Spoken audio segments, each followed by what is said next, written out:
گزشتہ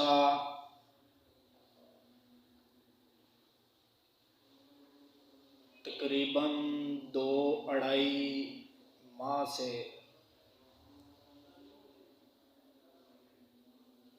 آمنہ کے لال عبداللہ کے در یتیم امام المرسلین شفیع المذنبین فخر انسانیت جناب محمد صلی اللہ علیہ وسلم کی زندگی کے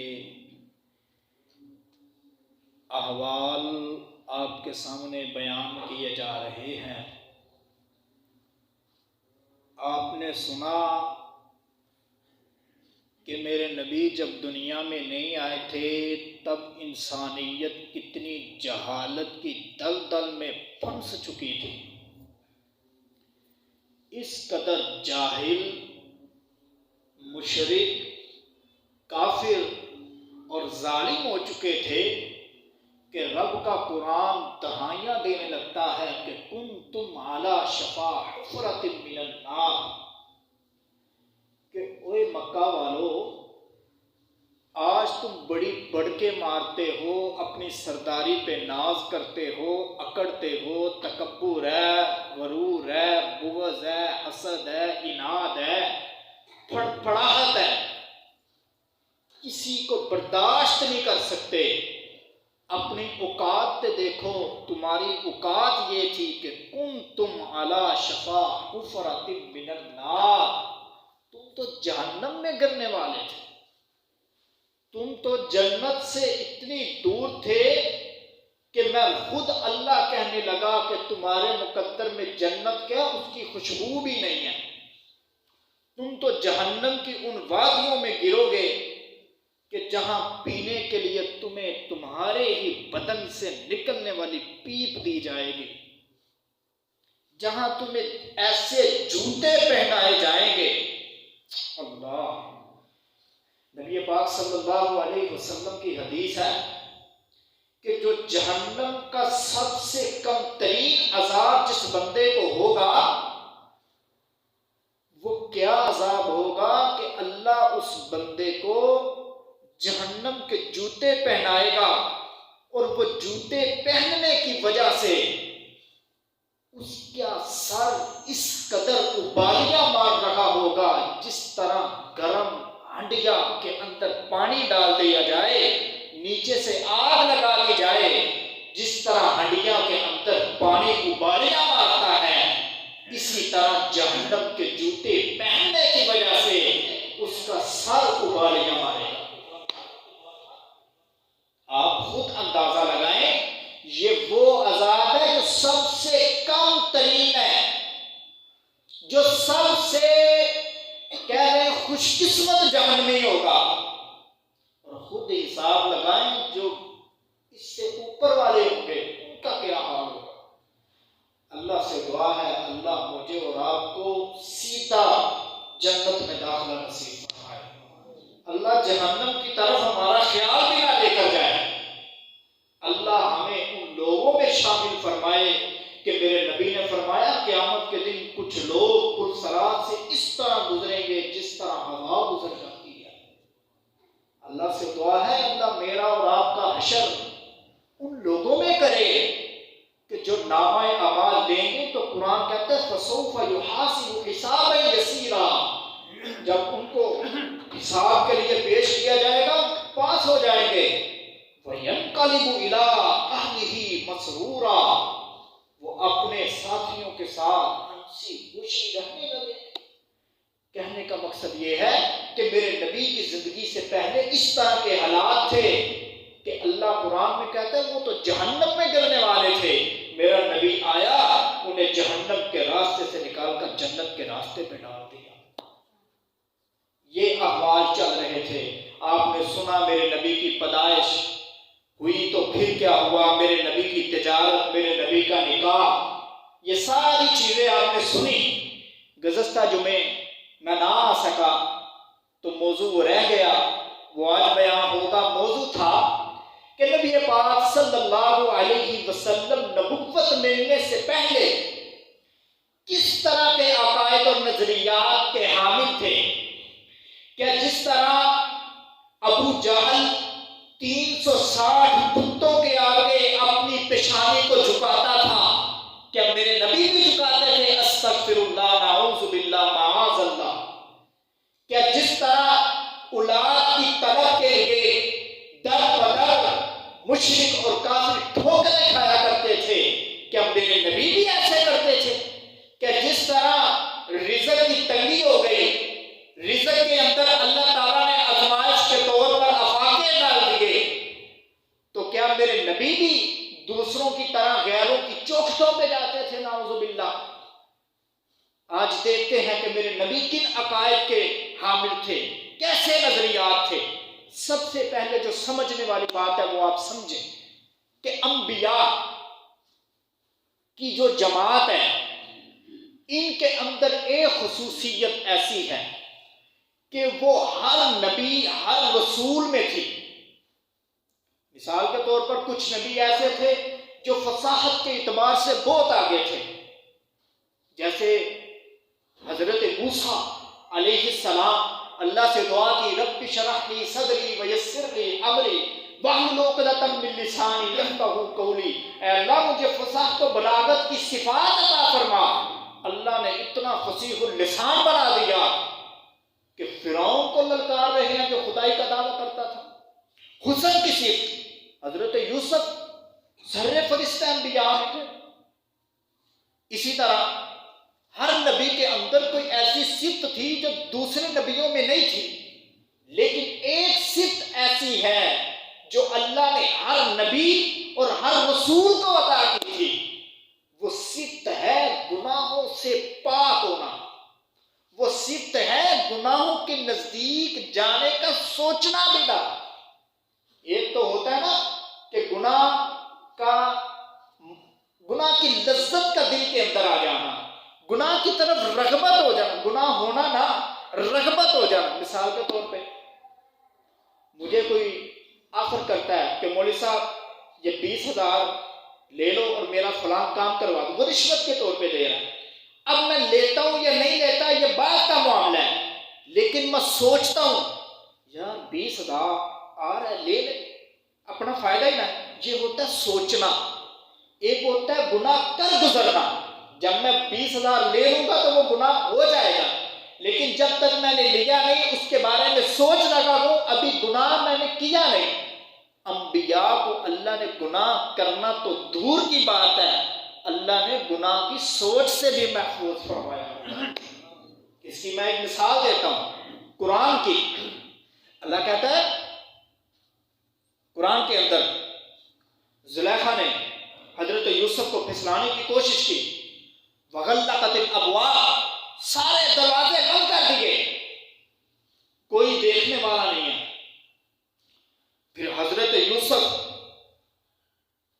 ٹھیک جما قوت شہوانی عروج پر، پھر راستے میں رکاوٹ بھی کوئی نہیں ہے، دیکھنے والا بھی کوئی نہیں ہے، دعوت دینے والی بھی خود عورت ہے اور معمولی عورت نہیں ہے، وقت کے بادشاہ کی بیوی ہے۔ وہ کہہ رہی ہے قالت عیت لک، آجا میری طرف، کر گزرے جو ہماری خواہش ہے۔ اب زنا کرنا تو دور کی بات، اس کی سوچ بھی نبی یوسف کے دل میں نہیں آئی۔ کہا معاذ اللہ ان ربی احسن مثواہ۔ کہنے کا مقصد یہ ہے انبیاء کی جو جماعت ہوتی ہے، جو نبی ہوتے ہیں، جو رسول ہوتے ہیں، گناہ کرنا تو دور کی بات، ان کے ذہنوں میں اللہ گناہ کی سوچ بھی نہیں ڈالتے۔ اب اگلا سارے کا سارا موضوع آپ کو سمجھ آ رہنا چاہیے کہ میرے نبی کے دور کے اندر لوگ بتوں کی پوجا کرتے تھے، یہ گناہ ہے۔ میرے نبی کے سر پر تو اللہ نے ختم نبوت کا تاج سجانا تھا، وہ کیسے بتوں کی پوجا کر سکتے تھے؟ اس دور کے اندر جس کی اولاد نہ ہوتی بت فکس ہوتے تھے۔ میں نے پہلے بھی آپ کو بتایا بارشیں نہیں ہو رہی، اس کے لیے اس بت کے آگے جھکنا ہے، اولاد نہیں مل رہی، اس بت کے آگے جھکنا ہے، رزق کے اندر تنگی ہے، اس بت کے آگے جھکنا ہے، قرض بہت زیادہ ہو گیا، اس بت کے آگے جھکنا ہے، سفر کے وقت جا رہے ہیں، اس بت کے آگے جھکنا ہے۔ یعنی 360 بت جو تھے ان کو علیحدہ علیحدہ مقاصد کے لیے پکارا جاتا تھا۔ اس قدر جہالت اور کفر اور شرک کے اندر وہ پھنس چکے تھے۔ اب آپ نے سمجھ لیا کہ میں نے پہلے جو بیان کیا کہ نبی وہ ہوتے ہیں، رسول وہ ہوتے ہیں جن کے دلوں کے اندر اس کا خیال بھی نہیں آتا، اور بت پرستی ایک کفر ہے، اس کی پوجا کرنی تو دور کی بات ہے، میرے نبی کے دل میں کبھی خیال بھی نہیں آیا ہوگا۔ حضرت زید رضی اللہ تعالی عنہ یہ نبی پاک صلی اللہ علیہ وسلم کے منہ بولے بیٹے تھے، یعنی نبی پاک صلی اللہ علیہ وسلم نے ان کو اپنا بیٹا بنایا ہوا تھا۔ خیر یہ بات بیچ میں آگے میں بیان کر دیتا ہوں، کیونکہ سیرت بیان کرنے کا مقصد یہ ہے اس کے تحت جو چیزیں آ رہی ہیں وہ ہم سمجھے، یہ نہیں کہ خطابت کے جوش کے اندر آ کر میں اپنی گفتگو کو ایک طرف لے جاؤں، یہ خطابت پھر بھی ہوتی رہے گی۔ حضرت زید یہ نبی پاک صلی اللہ علیہ وسلم کے بیٹے بنے کیسے؟ ان کی کہانی یہ ہے، ان کا واقعہ یہ ہے کہ ان کو کسی نے اٹھا کر کسی منڈی کے اندر بیچ دیا غلام بنا کر، اور جب انہیں غلام بنا کر بیچ دیا گیا اور یہ کسی نہ کسی طریقے نبی پاک صلی اللہ علیہ وسلم تک پہنچ گئے، نبی پاک صلی اللہ علیہ وسلم کی خدمت میں رہنے لگے۔ یہ واقعہ نبی پاک صلی اللہ علیہ وسلم کی نبوت ملنے سے پہلے کا ہے، ابھی نبی نہیں بنے تھے، اس سے پہلے کا یہ واقعہ۔ تو یہ نبی پاک صلی اللہ علیہ وسلم کی خدمت میں رہنے لگے۔ حقیقتاً یہ آزاد تھے، غلام نہیں تھے، یہ تو کسی نے اغوا کر کے آگے بیچ دیا تو غلام بن گئے۔ تو پیچھے سے حضرت زید کے گھر والوں کو پتہ چل گیا کہ ہمارا بیٹا مکے کے اندر محمد نامی تاجر ہے، میرے نبی پیشے کے لحاظ سے تاجر تھے، اس کے پاس ہے۔ ان کے آئے والدین، چچا بھی آئے، مطالبہ کیا یہ بیٹا ہمارا ہے، ہمیں واپس کر دو۔ نبی پاک صلی اللہ علیہ وسلم نے فرمایا مجھے بڑی خوشی ہے کہ ایک بیٹا اپنے والدین سے جدا ہے، حالانکہ وہ آزاد تھا، غلام نہیں تھا، تو لہذا اب اخلاقی اعتبار سے واپس کرنا چاہیے، قانونی اعتبار سے تو وہ نبی پاک صلی اللہ علیہ وسلم کا غلام بن چکا تھا۔ دیکھیے میرے نبی بننے سے پہلے بھی کتنے نرم دل تھے، انسانیت کے حقوق کا کتنا خیال کرتے تھے۔ یہ نہیں کہ میں نے اب قیمت دے دیا، میں نے مال دے دیا، میں نے اس کے اوپر انویسٹمنٹ کر دیا ہے، اب لہٰذا یہ میری ملکیت ہے قانونی اعتبار سے بھی، تو میں کیسے واپس کروں؟ لیکن میرے نبی جانتے تھے کہ ایک بچہ جب اپنی ماں سے جدا ہوتا ہے تو کیا حال ہوتا ہے۔ کیوں میرے نبی یہ دور دیکھ چکے تھے، 6 سال کی عمر تھی، ماں دنیا سے چلی گئی، ابھی دنیا میں آئے نہیں تھے تو باپ کا سایہ، ابھی 8 سال عمر تھی، دادا بھی چلا گیا۔ میرے نبی نے یہ سارے کے سارے حالات گزارے ہوئے تھے، اس لیے دل کے اندر درد تھا، دل کے اندر پیار، محبت، الفت، شفقت تھی۔ فیصلہ کیا زید چلا جائے اپنے والدین کے ساتھ۔ اب زید معمولی آدمی کی خدمت میں تو نہیں تھا، اللہ زید نے کہا میں نہیں جاؤں گا، مر جاؤں گا لیکن محمد کا دامن نہیں چھوڑوں گا، میں نے انہی کے پاس رہنا ہے۔ خیر وہ سارا معاملہ طے ہوا، یہ ہوا کہ زید جب چاہے اپنے والدین سے مل سکتا ہے لیکن رہے گا محمد عربی صلی اللہ علیہ وسلم کے پاس۔ وہ مکہ کے اندر شہرت پھیل گئی کہ زید تو محمد کا بیٹا ہے، کیونکہ رہنا ان کے گھر، کھانا ان کے گھر، پرورش نبی پاک صلی اللہ علیہ وسلم نے کی، سارے معاملات نبی پاک صلی اللہ علیہ وسلم کے ساتھ تھے۔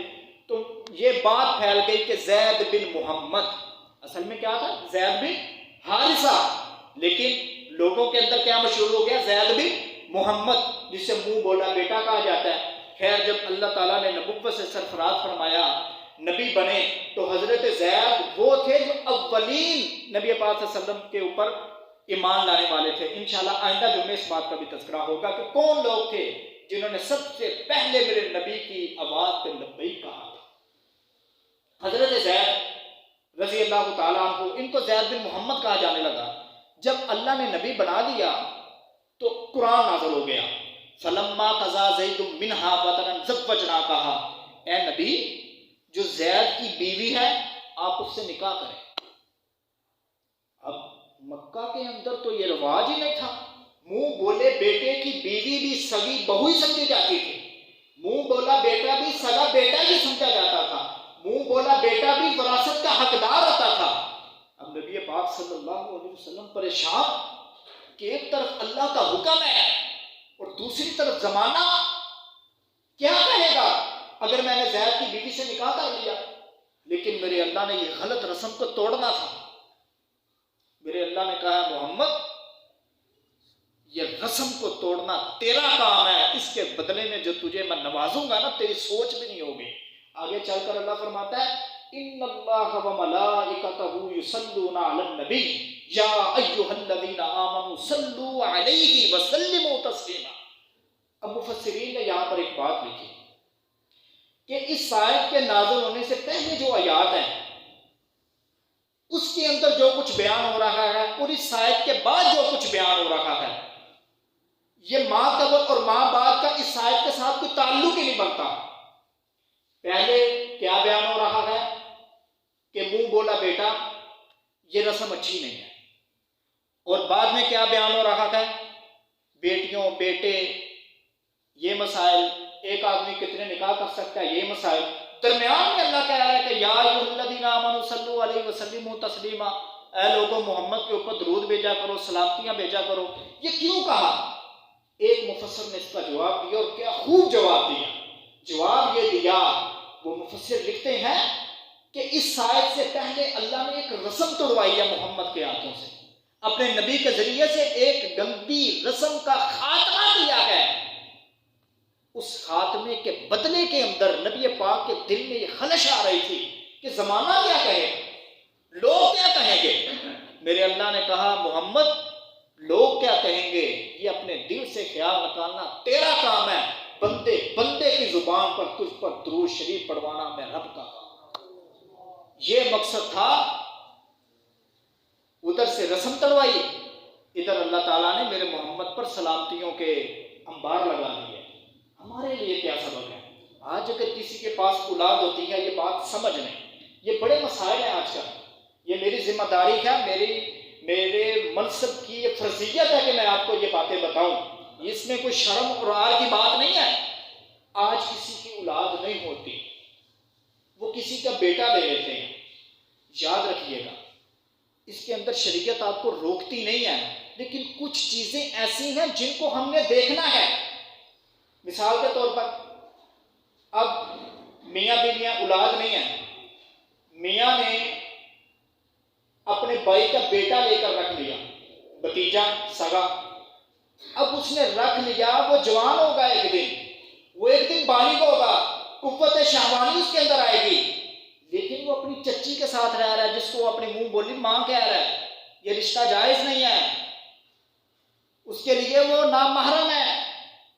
اسی طرح اگر عورت اپنی بہن کی بیٹی لے لیتی ہے، اب اس کے لیے تو وہ ٹھیک ہے، لیکن اس کے خامد کے لیے وہ رشتہ نہیں ٹھیک، اس کی وہ غیر محرم لگے گی۔ اس لیے اگر کسی کی اولاد نہیں ہوتی شریعت روکتی نہیں ہے کہ کسی کو بیٹا نہ بناؤ، بلکہ طریقہ کار ایسا اختیار کرو کہ وہ نہ مرد کے لیے حرام ہو نہ عورت کے لیے۔ مثال اگر مرد نے اپنی طرف سے کوئی لینا ہے بچہ تو بیٹی کو لے، یعنی اپنے بھائی کی بیٹی کو لے لے، اور وہ اس کے لیے اس کی بھتیجی لگ گئی، اور عورت کے لیے تو ویسے ہی وہ محرم ہو گئی، عورت کے ساتھ تو اس کا کوئی غلط قسم کا کنیکشن ہو نہیں سکتا۔ اسی طرح اگر عورت چاہتی ہے کہ میں اپنے رشتہ داروں کی طرف سے کسی کو لوں تو وہ بیٹے کا انتخاب کرے۔ کیوں؟ جب لڑکے کا انتخاب کر کے لائے گی، منہ بولا بیٹا بنائے گی، اس کے لیے تو اس کا بانجا کہلائے گا، اور اس کے مرد کے لیے وہ ویسے ہی مرد ہے۔ تو اس لیے طریقہ کار ایسا اختیار کریں جس کی وجہ سے شریعت کی حدود توڑی نہ جائیں، شریعت کی حدود کو پامال نہ کیا جائے۔ اور ایک اور مسئلہ بھی ہے، اگر منہ بولا بیٹا بنا لیا ہے تو اس کی ولدیت کو اپنی طرف منسوب نہیں آپ کر سکتے۔ وہ جس کا بیٹا ہے اسی کے نام پہ اس کا شناختی کارڈ بنے، اسی کے نام پہ اس کی تعلیمی سلسلے چلیں، جہاں کہیں بھی اس کا نام لیا جائے گا اس کے حقیقی والد کا نام لے۔ اللہ نے یہی تو رسم تڑوائی ہے اپنے نبی کے ذریعے۔ کوئی لوگو زید بن محمد کیوں کہتے ہو؟ زید بن حارثہ کہو۔ اس کے بعد جب یہ رسم ٹوٹی، نبی پاک صلی اللہ علیہ وسلم نے اپنے منہ بولے بیٹے حضرت زید کی بیوی سے نکاح کیا، پھر لوگوں کو سمجھ آیا کہ مسئلہ اصل کیا ہے۔ خیر مسئلہ تو سمجھ آ گیا ہوگا کہ منہ بولا بیٹا بنانے کی شریعت کوئی قید نہیں لگاتی، لیکن جب اس کو منہ بولا بیٹا بنانا ہے تو دیکھ لینا ہے کہیں مرد کے لیے یہ غیر محرم تو نہیں، کہیں عورت کے لیے تو یہ غیر محرم نہیں۔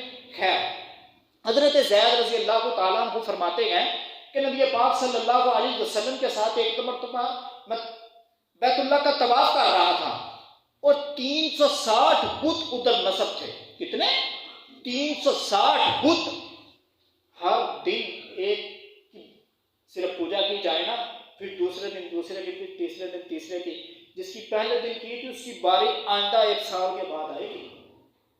کس قدر وہ ظالم زمانہ تھا، کس قدر شرک کے اندر وہ پھنس چکے تھے۔ اللہ کا شکر ادا کرنا چاہیے کہ اس دور کے اندر ہم نہیں تھے۔ آج ہم کہتے ہیں نا، میں ایک دن کہنے لگا اپنے ایک استاد کے پاس بیٹھا، میں نے کہا استاد جی کاش کبھی اسی نبی کے زمانے میں ہوتے، نبی نو تک دے، آپ دیا زلفاں ویندے، آپ دے اخلاق ویندے۔ استاد نے کہا شکر کر تو ادو نہیں سن، ادو کوڑیاں تے لیٹ کے اسلام قبول کر کے لوکی برداشت کرتے سن، تیاں نو طلاقاں ہو گئی سن، پرے مجمے چپیڑاں وجدیاں سن، پگڑیاں قدماں چ سٹیاں جاندیاں سن۔ بہت سخت ہے اس دور کے اندر اسلام قبول کرنا۔ آج کے دور کے اندر تو مشکل ہی نہیں ہے، ہم خوشحال لوگ ہیں، بڑی آسانی سے دین ایک دوسرے کو بتا رہے ہیں، سمجھ رہے ہیں۔ اس دور کے اندر بڑا مشکل تھا۔ انشاءاللہ آئندہ جمعے اسی بات پر ہے کہ جب آقا نے اعلان نبوت کیا تو کیسے حالات آئے۔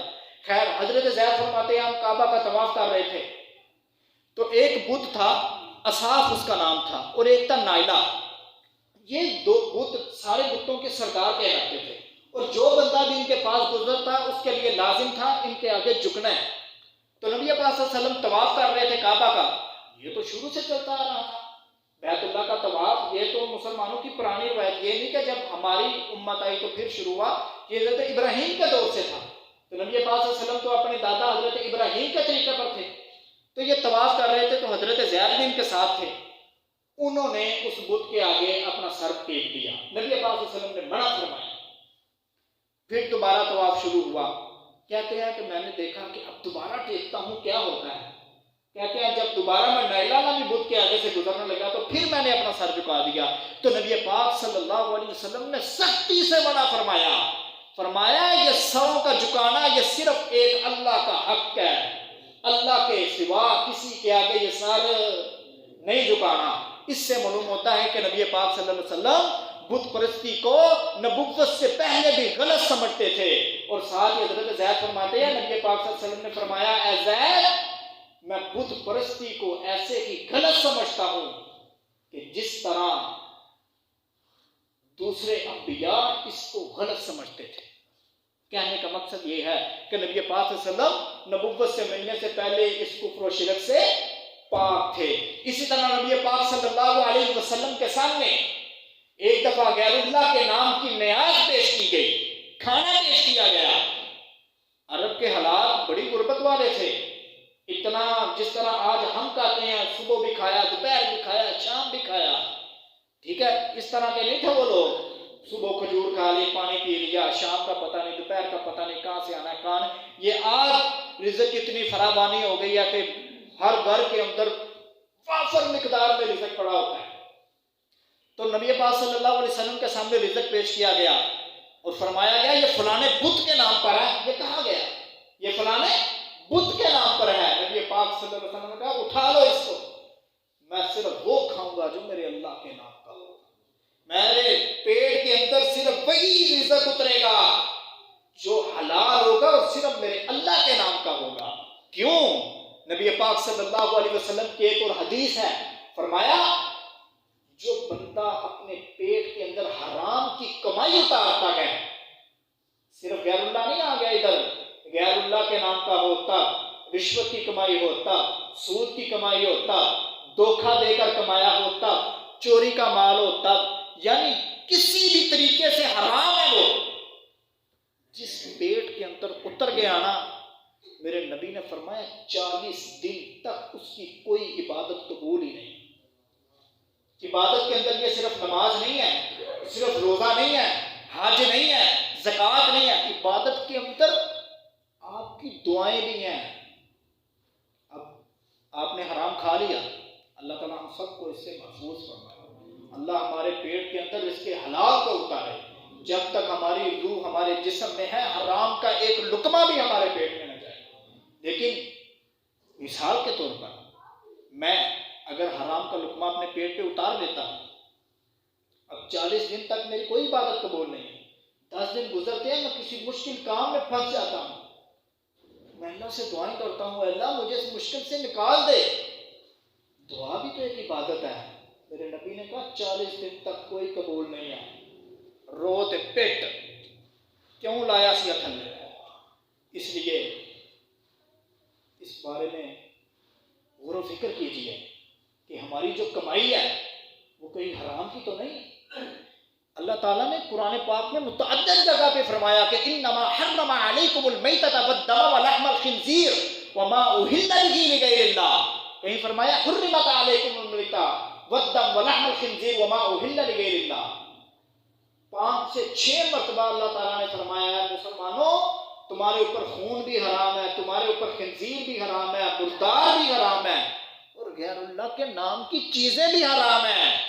صرف غیر اللہ کے نام کی چیز کا مطلب یہ نہیں ہے کہ غیر اللہ کے نام پر جو جانور ذبح کیا گیا یہ جی شیخ عبد القادر جیلانی رحمۃ اللہ علیہ کے نام پر ہے، یہ بہاؤالدین زکریا رحمۃ اللہ علیہ کے نام پر ہے، یہ فلانے پیر کے نام پر ہے، یہ فلانے کے نام پر ہے.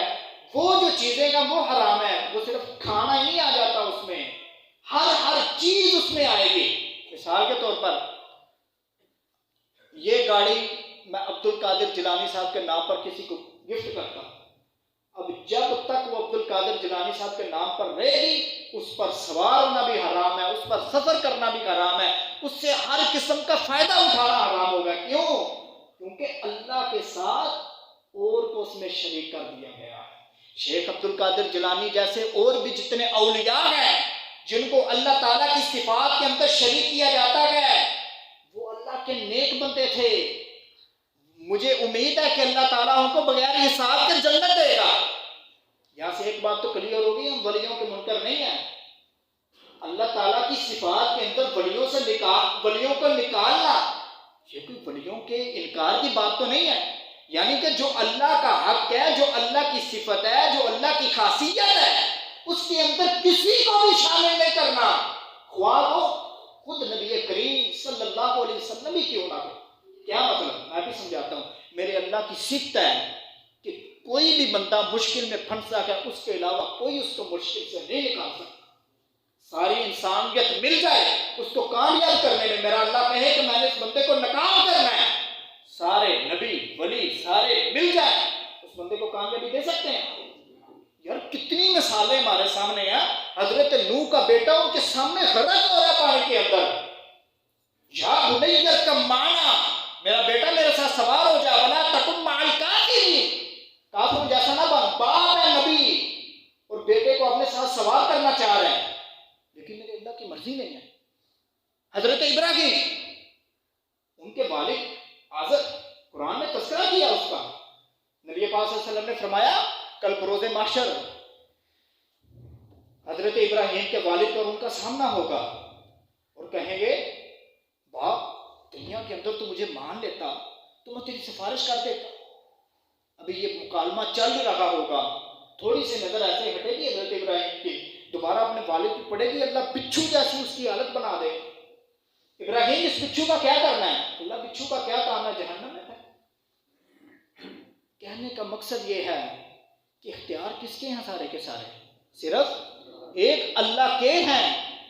اللہ کے اختیاروں کو، اللہ کے اختیار کے اندر جو شرکت کر رکھا ہے اس کو باہر نکال دینا، یہ اس کی گستاخی نہیں کی جا رہی، بلکہ میں خود ان کا حال آپ کو سناتا ہوں.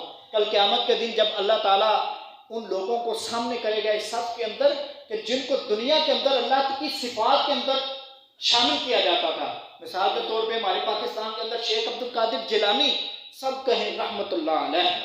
اللہ تعالیٰ ان پر اپنی رحمتوں کے انبار لگائے، اللہ تعالیٰ ان کو عذاب قبر سے محفوظ فرمائے، اللہ تعالیٰ ان پر اپنی رحمتوں کی اتنی برسات فرمائے کہ بغیر حساب کے اللہ ان کو جنت دے. اس سے بڑی بھی کوئی یاد تعریف ہو سکتی ہے؟ پھر ہمیں کہا جائے کہ آپ ولیوں کے